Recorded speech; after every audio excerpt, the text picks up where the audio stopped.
If you want to update Blender fast, this video will walk you through the simplest way to get the latest version installed and ready to use without wasting time. Whether you're on Windows, macOS, or Linux, the process is straightforward, and I'll also show you how to keep your settings, add-ons, and interface layout when you move to the new version. If this tutorial helps, go ahead and hit like and subscribe for more quick software guides just like this.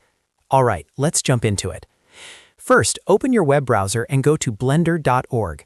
Once the site loads, look for the blue Download Blender button on the homepage and click it.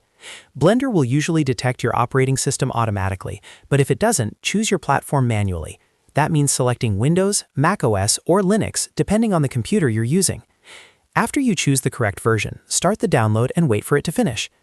If you're on Windows, you'll typically get an MSI installer. Open the installer file once it's done downloading, and when the setup wizard appears, accept the terms and continue through the installation steps.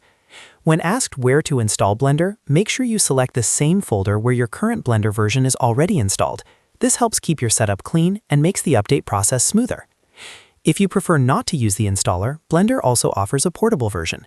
This is a great option if you want to run the new version directly from the extracted folder without replacing your existing setup right away. Simply download the portable file, extract it, and open the new Blender version from that folder whenever you're ready. Once Blender opens, you'll usually see the splash screen. On that screen, click Load Previous Settings.